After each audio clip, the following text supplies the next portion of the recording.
하나님이 원하시는 삶, 하나님이 기뻐하시는 삶, 그게 바로 하나님께 잘 보이는 삶이에요.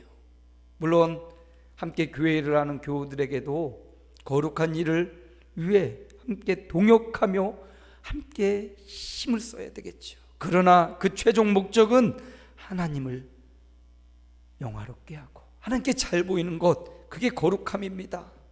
세 번째, 엄중한 심판이 있음을 알고 예수님 닮아가는 거예요. 예수님 닮아가는 겁니다. 목사님도, 사모님도, 장로님도, 권사님도, 모든 성도는 예수님을 닮아가라고, 엄중한 심판 때문에가 아니라 주님이 사줬던 그 구원의 감격으로 예수님 닮아가라고. 이건 우리 인생의 평생의 목적이에요. 내가 지금 10대, 20대 혹은 30대, 50대, 60대, 80대를 살지라도 지금 내가 예수님 닮아야지. 주님의 그 겸손, 주님의 그 헌신, 주님의 그 순종, 주님의 그 말씀대로 행하시, 주님의 본, 예수님 닮아가는 것. 거룩함은 주님 닮은 거예요. 세월 지나갈수록 자연스럽게 되지 않더라고요. 세월 지나갈수록 더 많은 경험과 세상의 것들이 들어오기 때문에 세월 들어올수록 더 의도적으로 예수님 닮아가려고 애쓰고 몸부림치지 않으면 쉽지 않아요. 예수님 닮아가는 저와 여러분의 복된 생애, 겸손히 주 앞에 엎드리고 주님 닮아가기 원합니다 기도하는 거룩한 저와 여러분의 생애가 되시기를 축복합니다. 오늘 말씀 보니까 예수님께서 보고 계셔요. 오늘 말씀 1절에 보면 눈을 들어 부자들이 헌금함에 헌금 넣는 것을 보셨다. 그리고 2절에도 가난한 과부가 또 두 렙돈 넣는 것을 보셨다. 주님이 눈을 들어서 눈여겨서 헌금하는 걸 보셨다고 말씀하고 있어요. 여러분, 지금 예수님은 유월절 어린 양으로 붙잡히기 며칠 전이거든요. 그래서 지금 우리가 주님이 주시는 이 말씀들은 굉장히 우리의 삶에 중요하고 핵심적인 말씀들 주님이 골라서 지금 하고 있는 거예요. 마지막 일주일에 주님이 체포되기 전까지 주님이 우리에게 꼭 주고 싶은 말씀들, 중요한 말씀들을 주고 있습니다. 그래서 이 말씀도 주님이 우리에게 하고 싶은 이야기가 있다는 거예요. 우리가 하나님 앞에 드리는 헌금을 주님이 지켜보셨다. 그리고 부자가 드리는 것도 보셨고 가난한 사람이 드리는 것도 보았고 하나님께 드리는 것을 보고 계셨다는 거예요. 좀 민망하지 않아요? 주님이 내가 이렇게 헌금 드리는 걸 다 보고 계셨대요. 중심을 하시는 하나님이 그걸 다 보고 계셨다는 거예요.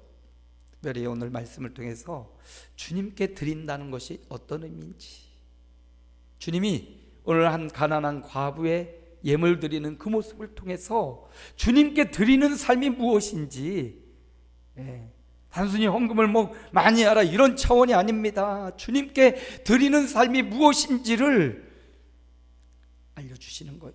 또한 예수님도, 당신도 하나님 앞에 자신의 몸과 인생을 전부 드리셨잖아요. 이제 곧 십자가로 자신을 드릴 거예요. 우리를 위해서. 그 드려지는 주님의 삶, 주님이 이 부자와 가난한 여인의 주님 앞에 드리는 것을 보면서 너희도 이렇게 주께 드려진 자들이 되어야 된다.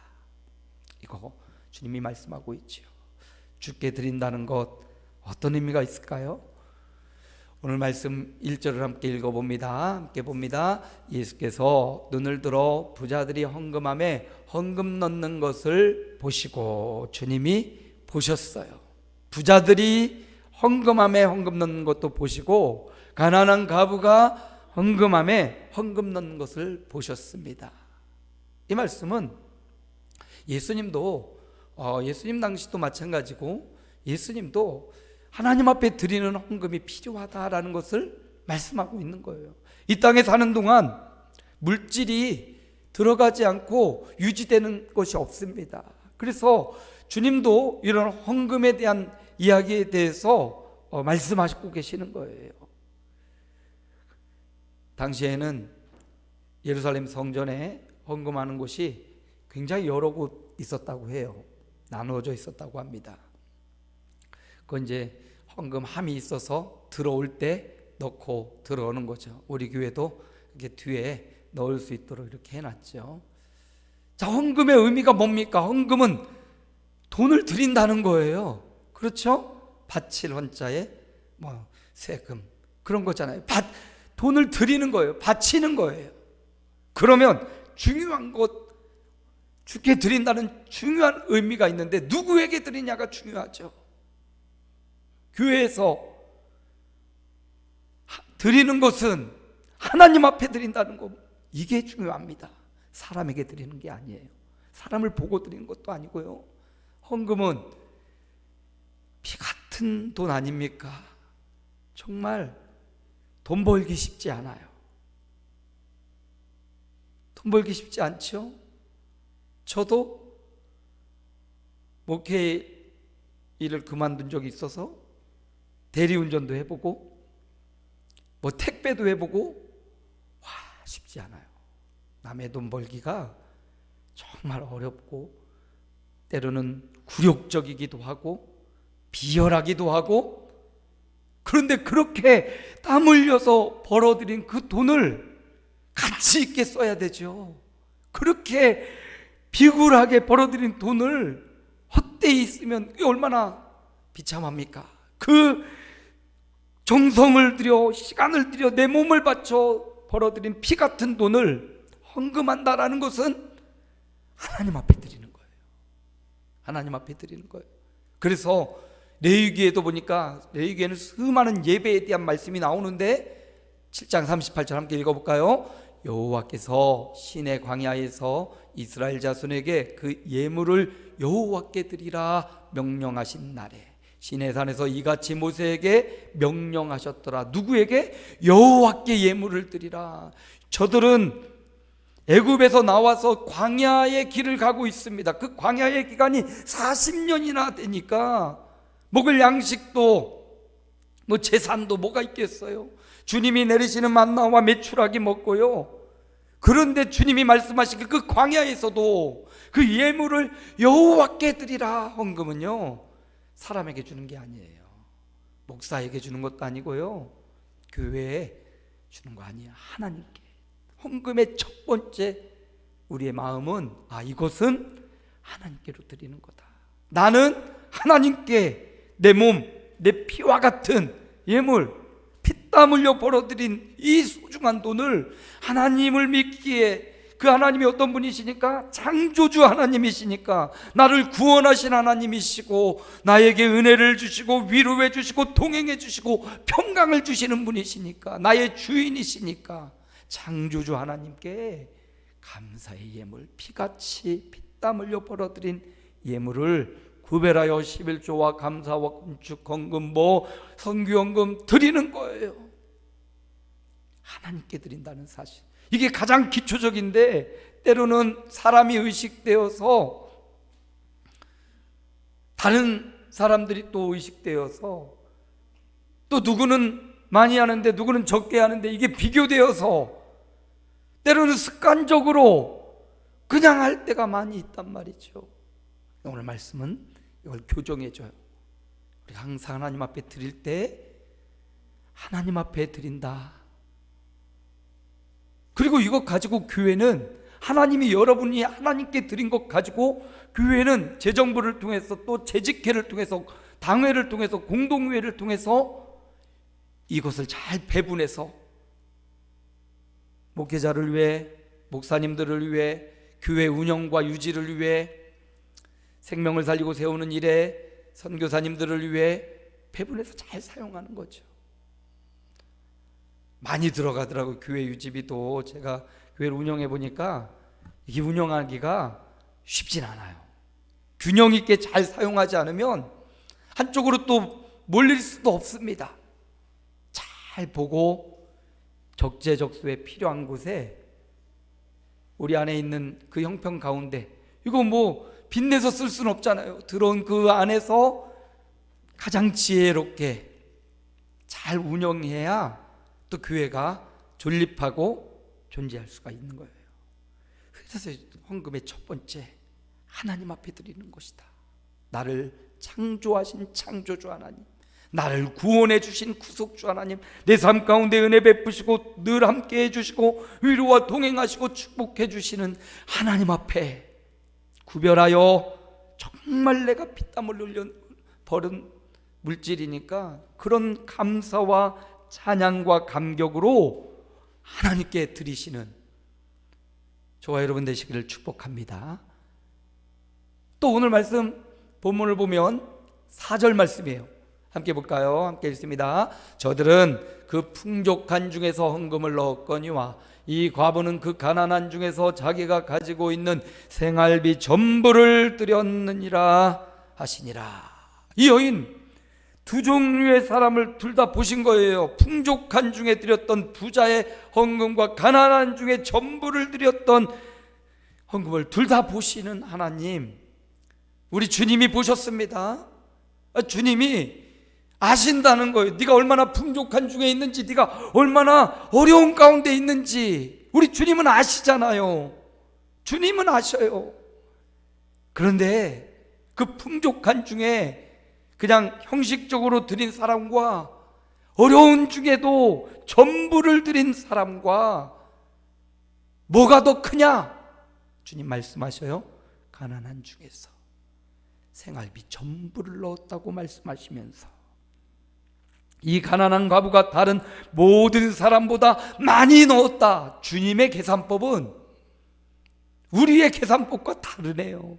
우리는 그냥 액면상 얼마를 넣었느냐를 보지만 주님은 얼마나 하나님을 사랑하고 얼마나 감사함으로, 오늘 보니까 전부를 드렸다. 여기 뭐 재산을 다 팔아서 전부를 바쳐, 이단입니다. 그런 데 가면 큰일 납니다.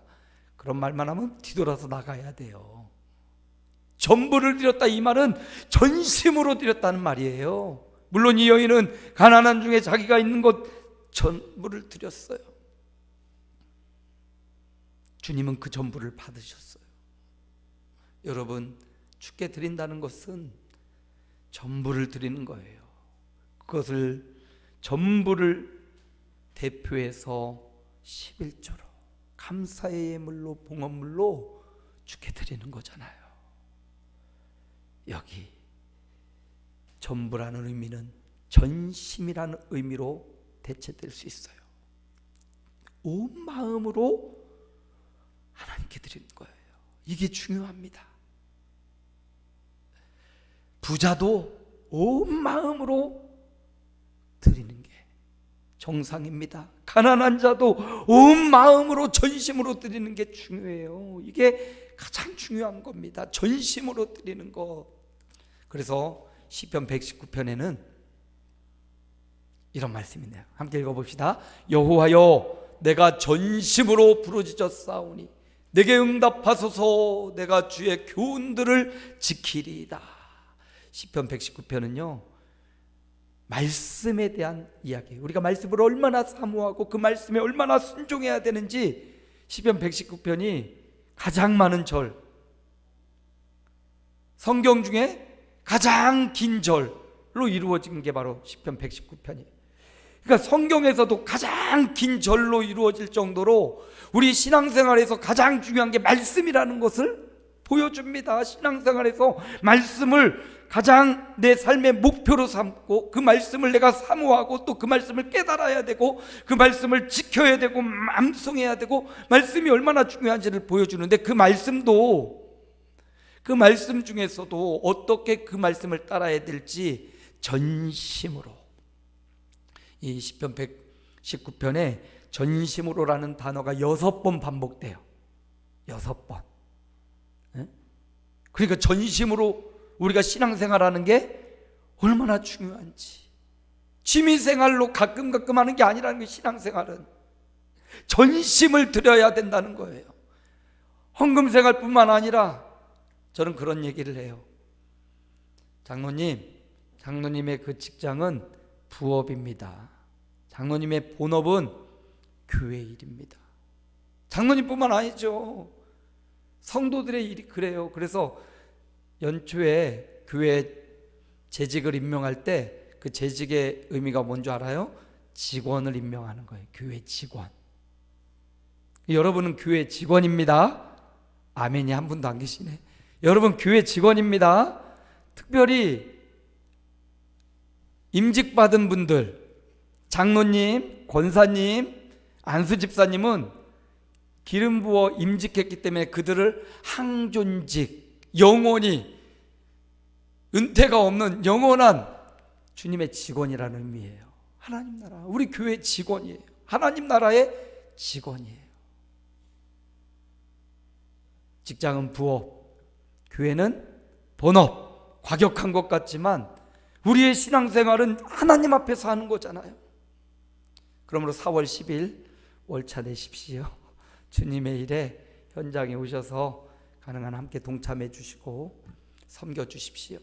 전심으로, 이게 중요해. 전심으로 얼마를 드리느냐, 이것도 그렇게 관가할 문제는 아니지만 전심이 더 중요해. 전심. 하나님은 우리에게 너에게 있는 예물을 드리는 것, 이거 전심으로 하나님 앞에 드리라고. 그래서 시편 119편은 이 전심, 모든 마음으로, 모든 인격 자체로, 의지로, 중심으로 드리라는 이 전심의 단어가 6번 계속 반복되고 있습니다. 오늘 저와 여러분이 주께 드린다는 것은 뭐예요? 전심으로 드린다는 거예요.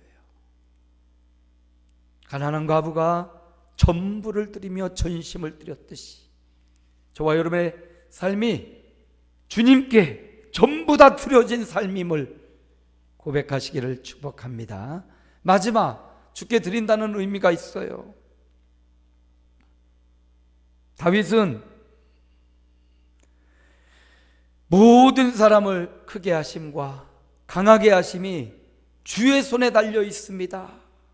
역대상 29장 12절에 다윗, 수많은 전쟁을 누렸던 그 다윗, 어디를 가든지 이겼던 그 다윗이 말하기를 부와 기가 주께로 말미암고 또 주는 만물의 주제가 되사 모든 사람을 크게 하심과 강하게 하심이 주의 손에 달려있나이다. 여러분, 주께 드린다는 것은요, 다윗처럼 주님을 신뢰하라, 이 말이에요. 주님을 신뢰하라는 말입니다. 우리가 하나님 앞에 예물을 드리는 것은요, 주님을 신뢰하기 때문에 드리는 거예요. 부와 기가 나의 어떤 노력과 수고가 아닌 주께로 말미암고. 부기만 그렇습니까? 건강과 명예와 자랑과 이 땅에 있는 모든 것들이요, 주께로 말미암는 거예요. 그걸 인정하면 주께 드리는 삶을 사는 겁니다. 역대하 20장 20절에 보니까 여호사밧의 고백이 나오죠. 함께 읽어봅니다. 너희는 너희 하나님 여호와를 신뢰하라. 그리하면 견고히 서리라. 그의 선지자들을 신뢰하라. 그리하면 형통하리라. 주께 드리는 것은요, 신뢰하는 거예요. 하나님을 신뢰하는 거예요. 여호사밧이 하나님을 신뢰하며 찬양대를 구성해서 적들에게 나아갔습니다. 가장 먼저 전투하는 사람들 앞에 세우지 않았어요. 아무것도 무방비인 전투하는 사람이 아니라 찬양하는 사람들을 앞세우고 믿음으로 적진에 들어갔을 때 하나님이 한 천사 복병을 일으키셔서 적들을 무너뜨리셨어요. 이거 여호와를 신뢰하지 않고는 불가능한 일 아닙니까?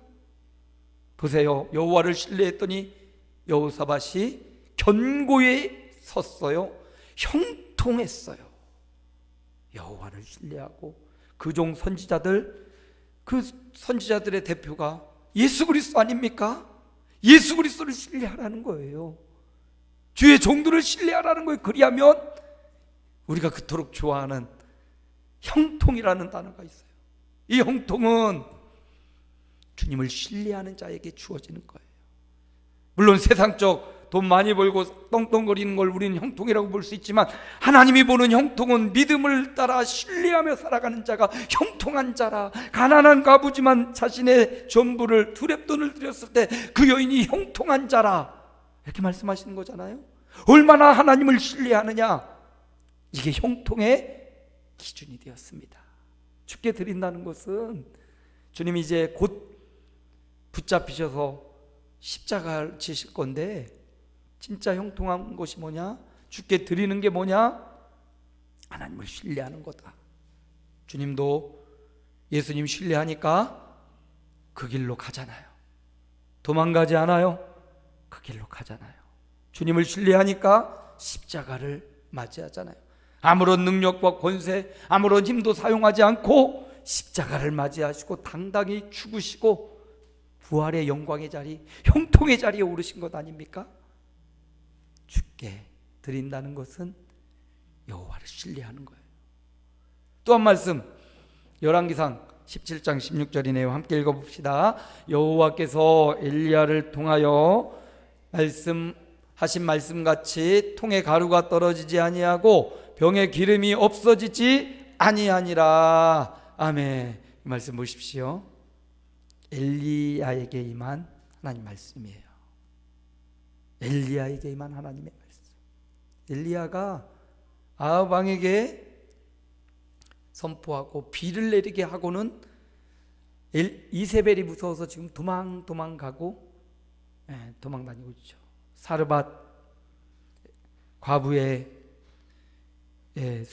그곳으로 피난했을 때 이야기 아닙니까? 엘리야가 그곳에 피하여 있을 때 사르밧 과부가 마지막 나무까지 불 지펴서 마지막 남은 가루 먹고 아들과 함께 죽으리라, 이제 끝이다. 그런데 선지자가 너 그거 먹고 죽으려고 했던 거, 그것 좀 떡 좀 구워 내게 가져와라. 아니, 지금 나와 아들이 먹고 마지막 죽을 이 가루와 기름 마지막인데 그걸 가져오래요. 이렇게 야박하고 이렇게 야속할 수가. 근데 하나님의 말씀에 너가 그걸 가져오면 하나님이 너에게 복을 주시리라, 그 말씀 믿고요, 그 말씀 신뢰하고 이 여인이 마지막 양식을 아들에게 주지 않고 자기가 먹지 않고 선지자에게, 엘리야에게 가져온 거예요. 전심으로 드리는 건 바로 이런 거죠. 가난한 여인의 두렙돈이 이런 거죠. 전심으로 하나님 말씀을 신뢰하고 드린 거예요. 하나님을 신뢰하고 사르밧 과부가 엘리야를 먹인 거예요. 그랬더니 그 결과가, 나는 한 사람 한 끼 해결할 이거 드렸는데 하나님이 주신 축복은 말씀같이 통에 가루가 떨어지지 않는, 병에 기름이 없어지지 않는, 이 기근의 때가 지나가도록 통에 가루와 병에 기름이 타지 않는 은혜와 축복. 나는 작은 것 내가 도와준다고, 하나님의 사람 도와준다고 떡 한 덩이 줬는데 결과적으로 보니까 얼마나 많은 도움을 받은 거예요. 여러분, 내가 드린 헌금이 교회를 도와주고 하나님을 도운다고 생각하고 드릴 수 있어요. 그런데 보니까 나는 요만큼 줬는데 하나님은 통에 가루가, 병에 기름이 닿지 않도록 어마어마한 보이는 축복과 보이지 않는 축복을 사르밧 과부에게 주셨던 거예요. 이걸 신뢰하지 않으면 드릴 수 없어요. 가난한 과부도 드렸어요. 부유한 사람도 드렸어요. 이거 드리는 게 중요하구나. 작은 것이라고 이렇게 작은 거 드려서 뭐 이거 아니구나. 여호와를 신뢰함으로 드리는 삶이 얼마나 중요한지 주님이 친히 말씀하시고, 주님은 이 말씀대로 자신을 하나님께 드려진 자로 자신의 몸을 드리고 삶을 드리고 인생을, 우리 구원을 위해서 완전히 드려진 삶, 자신이 제물되어 드리신 삶을 실천하셨습니다. 오늘 우리 주님이 유언과도 같은 말씀 주께 드린다는 것은 주께 드린다는 것은 뭡니까? 하나님께 드리는 거예요. 사람에게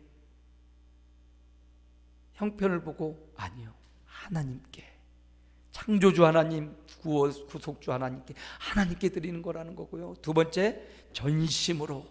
전심으로 드리는 게 중요합니다. 그 예물에 마음을 담아서 드려야 된다는 거예요. 형식적으로 그냥 늘 드리지 말고 늘 예물 드릴 때 마음 담아 드립니다. 전심으로 드려야 된다는 거예요. 세 번째요, 하나님을 신뢰하며 드리는 거예요. 주께서 약속하신 은혜와 축복, 너 나를 신뢰해? 모든 사람을 크게 하심과 강하게 하심, 주의 손에 있는 것 너 믿어? 그리고 드렸어? 하나님이 하늘의 영원한 것으로 이 땅에 기름진 축복으로 반드시 주시겠다고 약속했습니다. 그 약속을 믿는 믿음으로 드리는 것. 저와 여러분의 삶이, 꿈과 비전이, 남은 생애가 다 주께 드려진 사람이에요. 그러므로 이 땅의 삶이 하나님께 드리는 삶, 전심으로 드리는 삶, 신뢰하며 드리는 삶이 되시기를. 그래서 주님이 예비하고 약속한 정말 더 좋은 축복, 이 땅에 우리는 썩어질 것으로 심었지만 주님은 썩지 않은 영원한 것으로 우리에게 갚아주겠다는 이 위대한 약속의 말씀, 30배, 60배, 100배로 통의 가루가 병에 기름이 닿지 않는 이런 은혜와 축복을 예비하고 계시다는 사실을 믿고 주님께 드려지는 삶을 사시기를 우리 주 예수님의 이름으로 축복합니다. 주님 감사합니다. 우리에게 오늘 말씀을 통하여 주님께 드린다는 것이 무엇인지, 주님의 유언과도 같은 말씀 우리가 마음에 새기기 원합니다.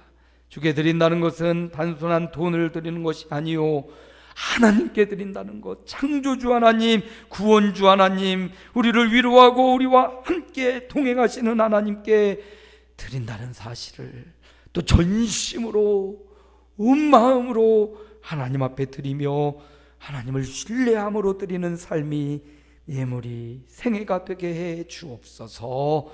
예수 그리스도의 이름으로 기도하옵나이다. 아멘.